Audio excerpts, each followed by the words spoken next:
Welcome to the Wealth Without Wall Street podcast, your guide to understanding how to get out of the Wall Street rat race and start your own mailbox money lifestyle. Now, don't let these handsome Southern draws fool you. These financial minds are teaching our country to enhance savings, increase cash flow, and create passive income, all without the help of Wall Street. Are you ready to break through? Now here are your hosts, Russ Morgan and Joey Murray. Welcome. This is the Wealth Without Wall Street podcast. Your host, Joey, the Italian Stallion Murray, joined as always by Russ, the idea guy Morgan. Russ, finding a good piece of land is no easy feat. I'm just going to go ahead and tell you. So you've been looking for a while. Did you close on it? Well, we haven't closed, but we have been in search for the Holy Grail. The piece of land that doesn't need $100,000 worth of work to find a driveway, or up on top of a mountain, or that you can't get to from with a little Avalon like I drive. I mean, you know it from your experience finding land. Yeah, everything you just said I've done, right? It was on a mountain, didn't have a driveway, and it cost every bit of $100,000, if not more, in dirt work and site excavation in order to get at that point. It's expensive, man. But when you own some land, when you have some dirt, man, it's yours. There's some value there. That's absolutely. And that's the thing I'm learning through this process is that people put value on land in different things. It's your use. It's for how long you're going to keep it for.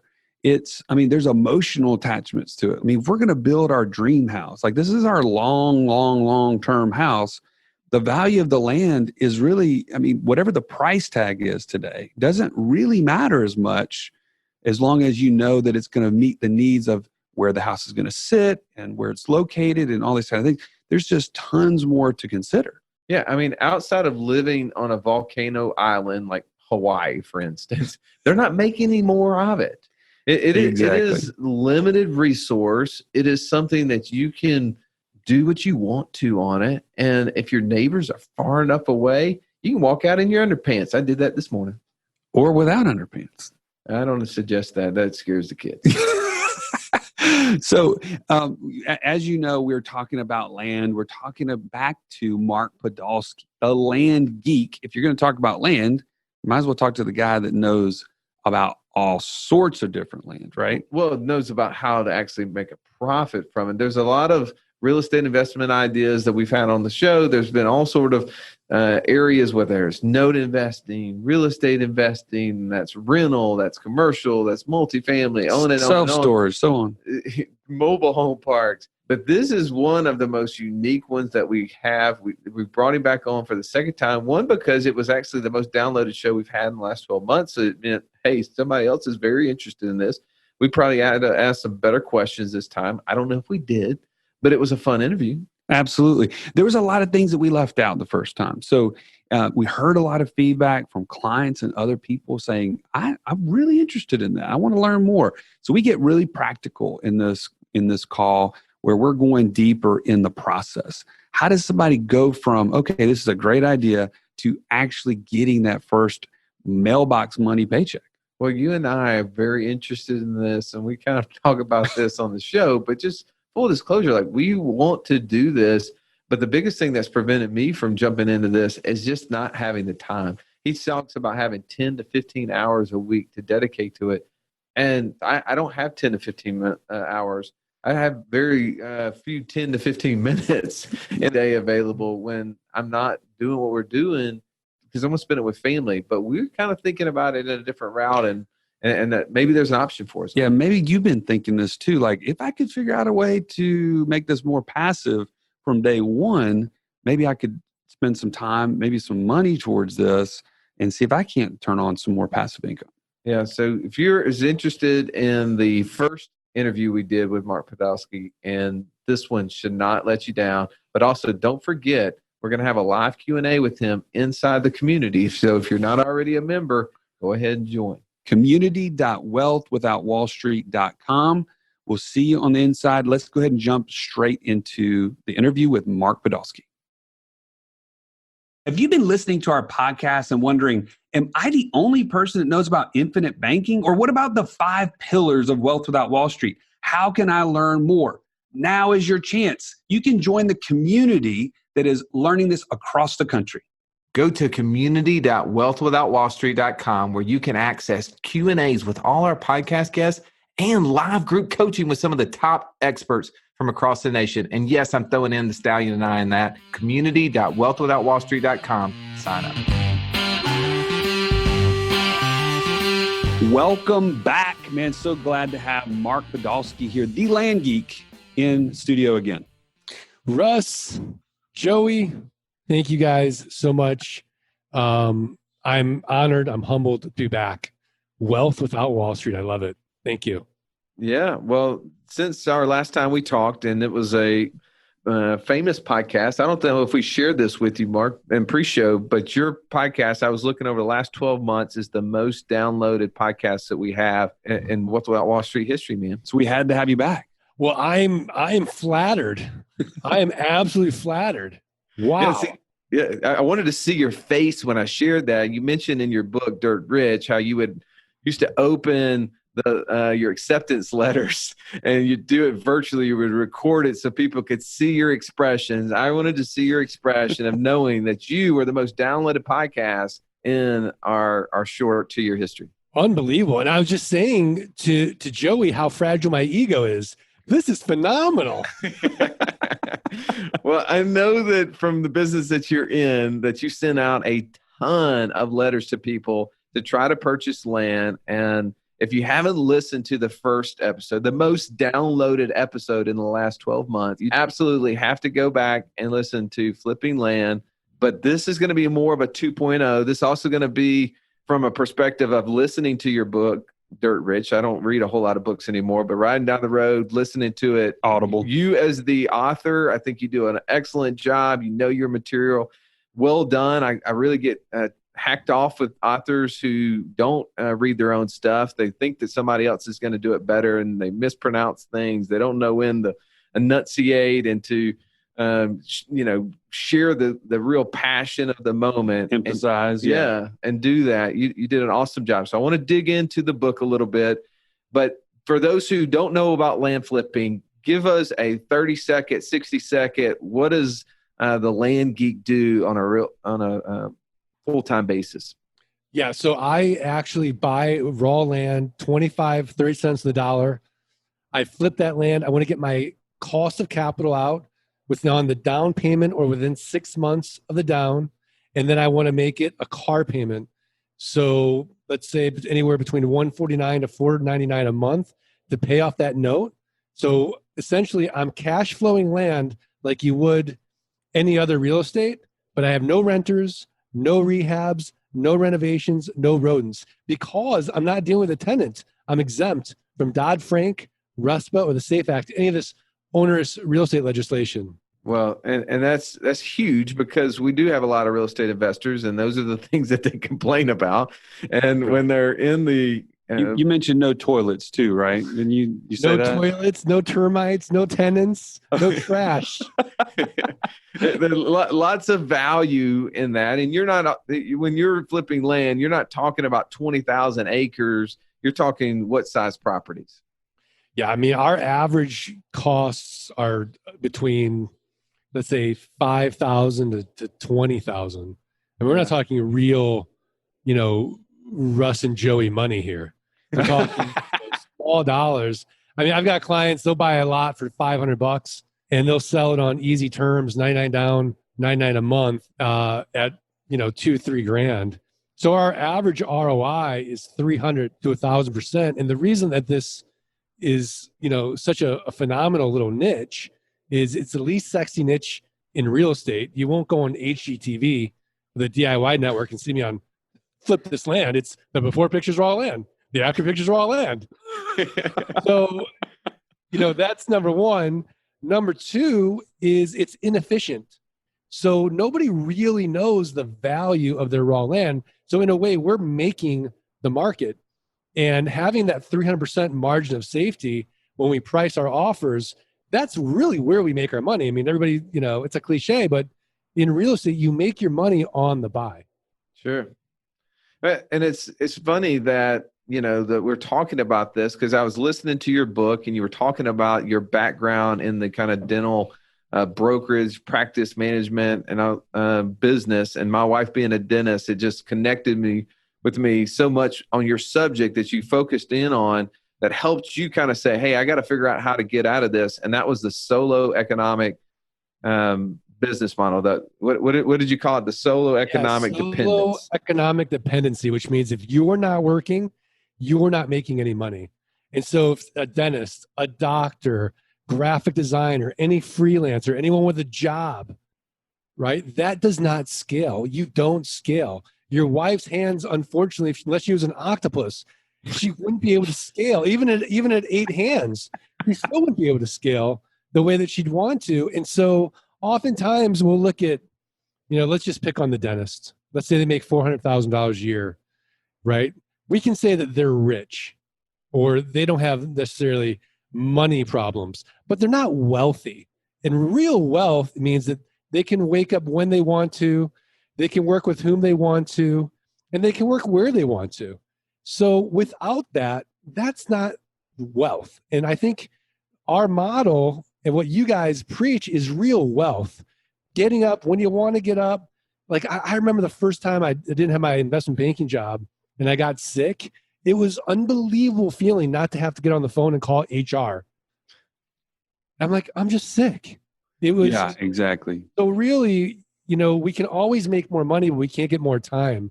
And so that time wealth is, I would argue, more important than solving necessarily money problems, because there's lots of ways to solve those issues with money, and having the passive income solves your money problems, but also creates real wealth.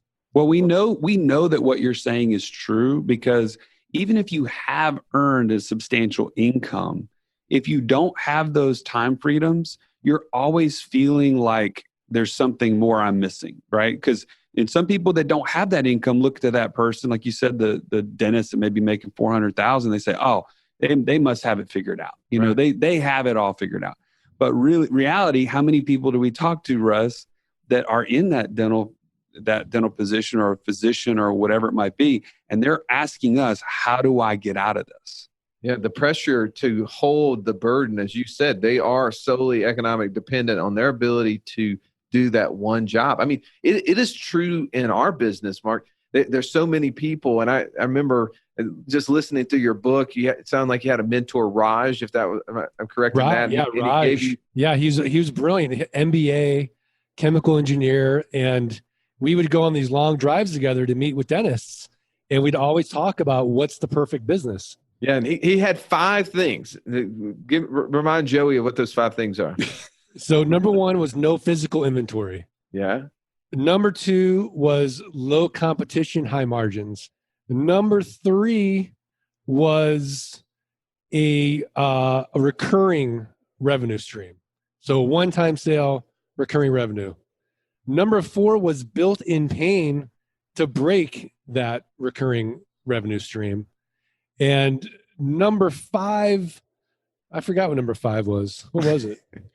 But you lumped 2 together there, didn't you? You said, yeah, I think it was low competition and high margins. High margin was the other. Yeah, I was like, those things don't really go together, but you can lump them together. Well, I just remember as I was thinking of what you were talking about, what Raj's models was, and the solo economic dependency. I struggle with words. 1, making them up. 2, pronouncing them accurately. So don't let that throw you off. I don't want you to slip on the treadmill laughing at me. For those who you're not watching this live, Mark walks on a treadmill when he does interviews. It's his gig. But the thing that I remembered of that is that is our business model. I mean, a lot of the people who are listening to you are people in my industry and Joey and I's industry who are solo financial advisors. They're literally out there. They're the ones doing the marketing. They're the ones taking the application. They're the ones following up on service. And we see their pain constantly. And they're asking us, like, how do I get to a position where all you're doing is talking on a podcast? When you're just doing group coaching in this community, like, how do I get to that model? And that's kind of what you're saying, is that Raj's concept was you got to be in a position where you have low competition, high margins, It's not dependent on just your one efforts. And that is what creates something that is what I'm going to kind of allude to, as you said in your book, the Alice in Wonderland analogy of the Red Queen's race, right? Right. Yeah, absolutely. So you're running and running as fast as you can, but you're not getting anywhere. Right. And eventually it's terrible burnout. So, it was so funny because back when we were discussing this, I would make the argument, I would say to Raj, like, Microsoft is the best model. And we would kind of analyze the software industry having no physical inventory, essentially, even though I guess at that time, Office would send out a disk, but they had huge margins. They had a monopoly. It was that one-time sale, and then you would just keep renewing type of thing. But what we didn't see was the constant capital infrastructure that Microsoft would have to keep going at to keep developing and keep improving. So Raj would cut that down. So we kind of go through all these companies at that time. And finally we decided, okay, we found the best model, the best passive income model. And do you guys know what it was? What? Life insurance.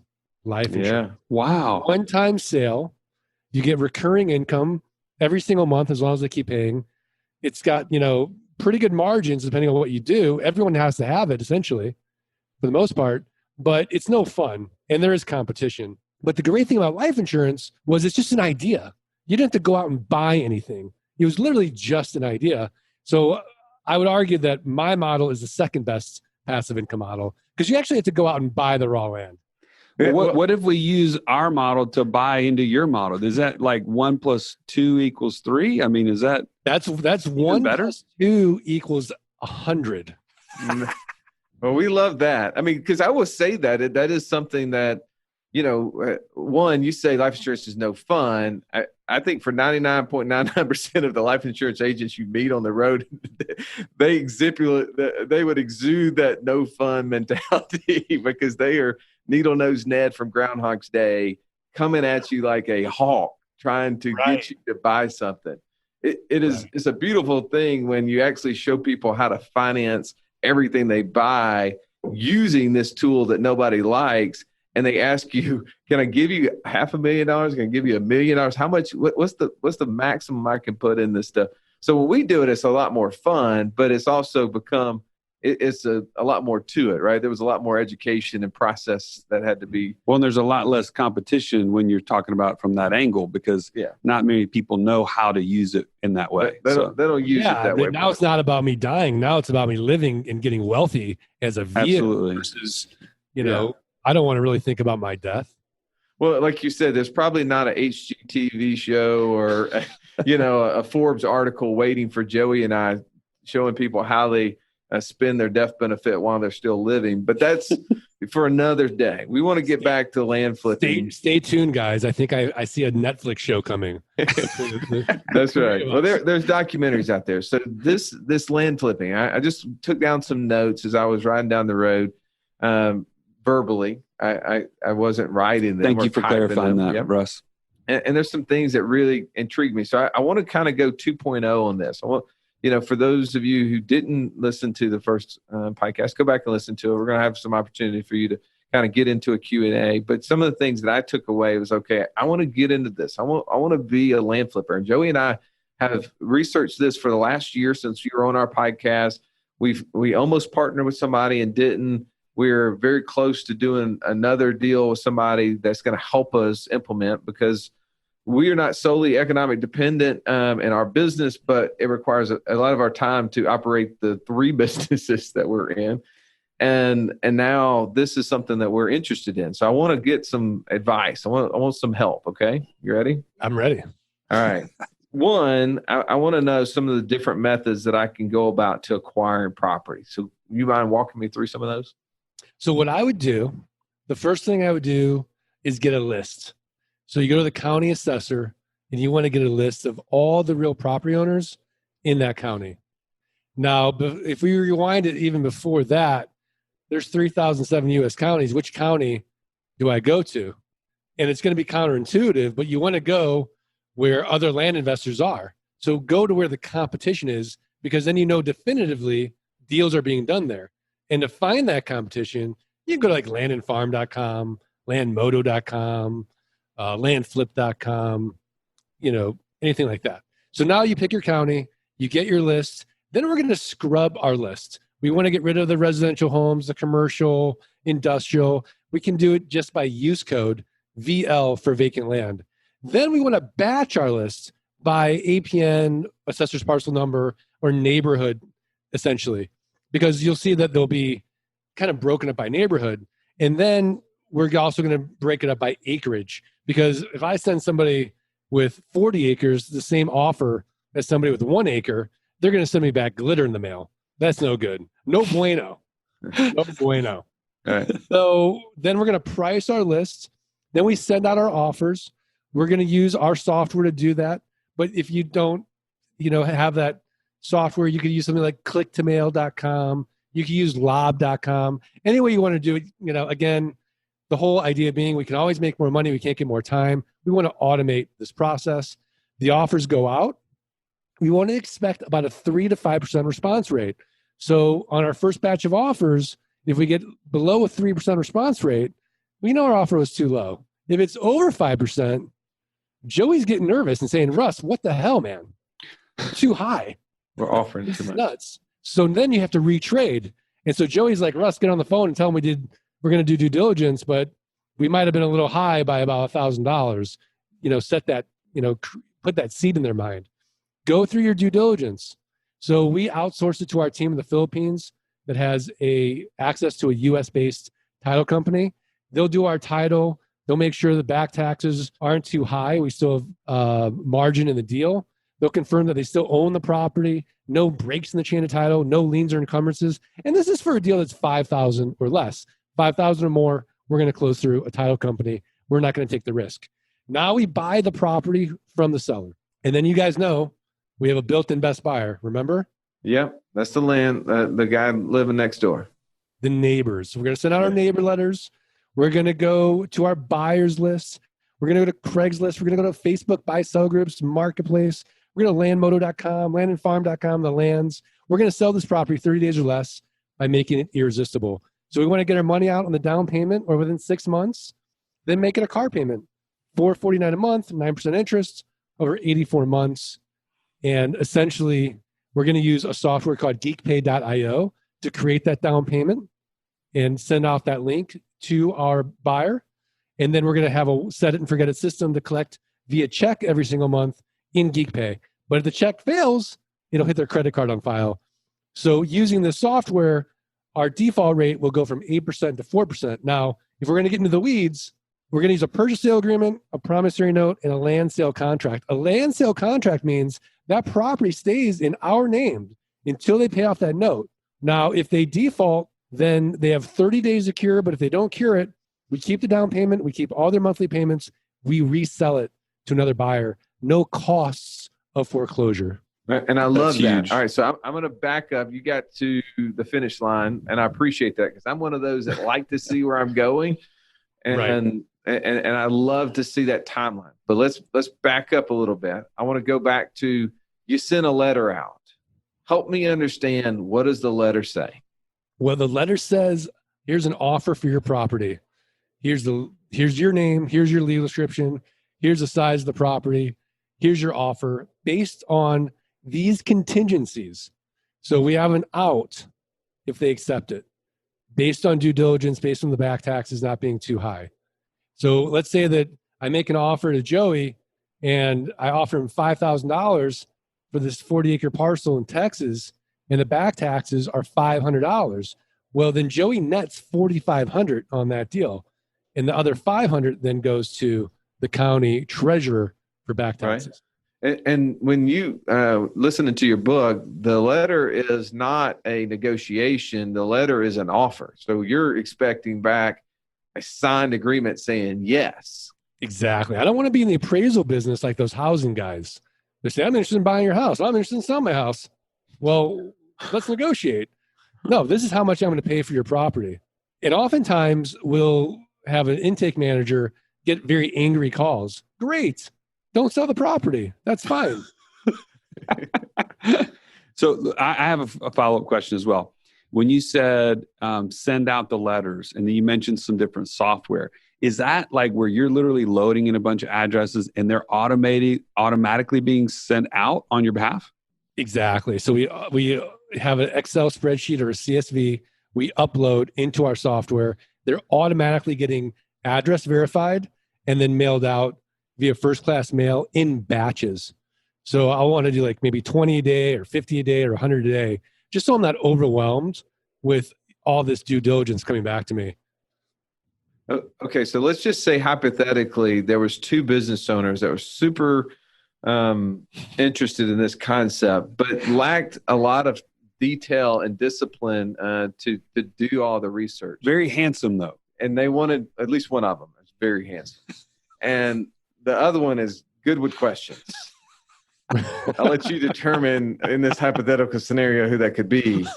But let's say that they wanted to hire an intern, a smart intern, somebody who was, say, in engineering school to do this. What would be the feedback you'd give them? Is it possible that you can offload this to someone else? You'd have to really sell them on this concept that the first year you're going to starve and just say, look, this is just life. The intern or the two business owners? No, the intern. Okay. Because the two business owners in the beginning don't have enough inventory at the outset to support the intern. Yeah. So the intern ideally will have a bunch of inventory right away to sell and make a percentage on that for his efforts, and eventually get to, let's say, 8,000, 10,000, 12,000 a month in, commissions every single month. It's like it starts building and compounding. As you guys build your node portfolio, he gets a slice of it essentially for doing all the work. Yeah. So, but in the beginning, it's very tough. So I would say that if I were you guys, because you have more money than time. Hypothetically, or two business owners, let's say, I would go to the wholesale market. So I'd go to guys like, in our Facebook group, let's say, and say, hey, look, here's 3,000 land investors. You guys need money to keep doing more deals. Who wants to sell me 100 parcels wholesale? So you're not going to make 300 to 1,000%. You're probably going to make 200 to 800%, but you've just eliminated a big part of the business, which is the mailing. You also eliminated the due diligence because they're providing you the due diligence. You're just double checking it.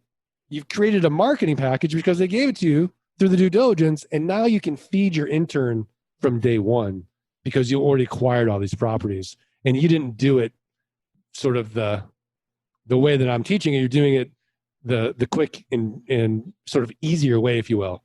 I've got a course coming out called wholetailing, which is basically this concept of buying wholesale and then selling retail. Wholetailing. I like that. I can't spell it, but I like it.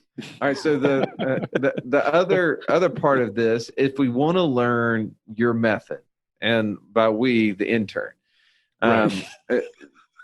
How much time does someone need to dedicate to this? If they weren't running a full-time job, right? They weren't right. in a normal scenario, and they said, okay, I want to go learn the mark process. Tell me, like, how much time do they need to devote to this? How long's the course? What do I need to do from there? Like, what's the right. ramp up time to becoming, full speed at this? Yeah. So, ideally, those two business owners would fund that person into what we call Flight School Live. And they would learn in 3 days how to do all this. They would mail, they would market, they would sell in 3 days. Okay. And then from there, they would get a year worth of support. Now, if those business owners were pinching pennies, then they might go to send that person to flight school, which is 14 weeks or 16 weeks of virtual training with a coach who's, killing it. He's over 50 grand a month in passive income, and really knows the business. Or if they're really, really just putting their toe in the water, they would just invest in our Investors Toolkit, which is a online course. Now, an online course is included with the other two trainings. So it's sort of like, hey, does this kid have the discipline to wake up at 4 a.m, go to the gym by 5, knows exactly how to work out and be out of there by 6? That's do it yourself. Is this kind of kid that wants to have a group training and likes to take a personal training class with a group, that's flight school. Is this the kind of kid that, wants to take steroids and do group training? That's flight school live, right? And then we have one-on-one coaching from there. And Flight School Live, is that in a specific location? That is. Right now it's in Tampa. And we have dates every quarter. Quarter. It happens to be in Tampa. Yeah. Is there a reason for Tampa? You're in Arizona, right? Well, look, I don't scale. We have our coaches teaching it. There you go. Yeah. Very nice. Very nice. Okay. So someone has started this process and they're trying to get to we have a common theme here recently. I want to replace $120,000 a year of income, $10,000 a month passive income. What would it take as far as the average size piece of land purchase transactions to get to that sort of an income? Yeah, build a plan to somebody getting to $10,000 a month. Whether they're part-time or full-time. I mean, it doesn't matter. What does that look like? I'm sure this isn't the first time somebody said that to you. So Roberto Chavez, he did it in a year. He's one of my coaching clients. He's a full-time attorney, and he works about 10 to 15 hours a week in his land investing business. And his average note is between $200 and $300. So essentially, if we take 10,000 and divide it by 300, how many deals does that get us? A little over 30, right? Like 30 to 50? Yeah. Okay, so now if we look at that, if we're doing, let's say 100 offers a week, 400 a month, and let's just say we're getting a 1% response rate. Let's just make it super conservative. That's 4 deals a month, correct? Right. Yeah. So 4 times 12 is 48 deals. So at 48 deals times 200, we're about there in about a year. Yeah. Okay. Pretty easy. And how much cash am I bringing to the table to do 48 deals in a year? How much capital am I going to need? Well, I mean, it just depends on what you're going after and the deals. So Roberto's self-funding because he doesn't need the income for it. So he just kind of keeps reinvesting.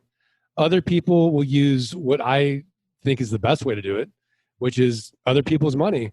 You find a friend, they're earning 0% in their bank. You're making 300 to 1,000%. Borrow at 10%, borrow at 2%, borrow at 5%, 10%, 12%, 15%. Or if you have a friend who's earning 4 or 5% in their life insurance contract and you borrow it out at 10%, they double their whammy and you're off to the races. Yeah, you have to use leverage. You have to use other people's time. You have to use other people's money. That's the only way to get wealthy in this world. One of my favorite quotes is, you can't penny pinch yourself into wealth. You can't penny pinch your way into wealth. You can penny pinch your way into sustenance, but not wealth. And that's so true that there's a group out there that lives on this live like no other so you can live like no other. And we know that doesn't lead to a life of prosperity, but a life of scarcity. And so we have to find ways to use going back to the original conversation on the solo economic dependency, right? We can't be solely dependent on our economics, and that goes into money and our labor and efforts and other things. And there are ways to build up, assets that can be at work for us while borrowing against them. And our client base knows very well about those.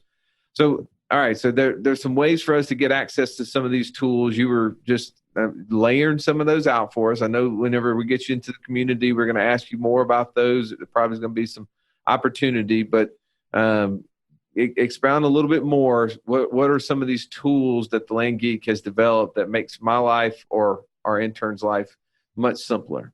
Right. So we have a very, very simple philosophy, which is we can always make more money. We can't get more time. So anything we can do to save time, we provide our clients. So we have our own trained virtual assistants in the Philippines that will do due diligence for you. We have the software called LG Pass, the Land Geek proprietary automated software system that will automate the entire deal flow from uploading the list, having the API with Lob for your offers to go out. It's everywhere down the line. And you can have a virtual assistant in your software running your business. Then geekpay.io which automates getting paid. So between the software, the virtual assistants, you're essentially automating this business at 90%. The other 10% that is not automated is essentially county research, which I would argue in the beginning you should do, and selling, which in the beginning I would say you should do. Now, if you're going to do your intern model, you're 100% out of it. Yeah. But your intern will have to do the other 10%. I'm good at a few of those things. Hypothetically, maybe we should look at that. We know a guy. We know a couple guy. guys. Well, Mark, this is awesome. Thank you so much for coming back. You're willing to come into the community and do a Q&A, correct? Yeah, absolutely. It would be an honor, honestly, to do that. I'd really would love to, because, my mission is I really believe that everybody can be wealthy, right? You guys own a house. I own a house. It doesn't mean that now there's a finite thing of houses. Like this is not a zero sum game. We can all get wealthy, and this market is so big. You, me, we could get 1 million people in this market. We're all going to run out of money before we run out of deal flow, because a lot of times when I first started teaching this, my wife would look at me and be like, "Are you sure? Like, aren't you going to create your own competition?" I'm like, "Honey, there's no way. There's no private equity groups. There's no hedge funds. There's no big money. And it's really, besides life insurance, the best way I know of to create real wealth without headaches." Yeah. Well, we're excited to have you a part of the community, continuing to come back, adding value. If you haven't had a chance to download his book, go to Amazon, Dirt Rich. I'm telling you, it is good. There's some great stories in there that I related with for sure.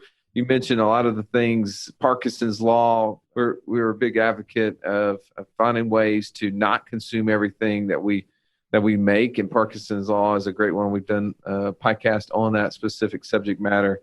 And so anyway, thank you again, Mark, for coming on the show. Look forward to having you in the Q&A and hopefully back on the podcast at some point in the future. Joey, Russ, I really appreciate it. Thanks, guys. This has been the Wealth Without Wall Street podcast. Don't forget to subscribe to the show to break free of the Wall Street mindset and begin building wealth on your own terms in places you understand, so that your wealth will never run dry. See you next episode.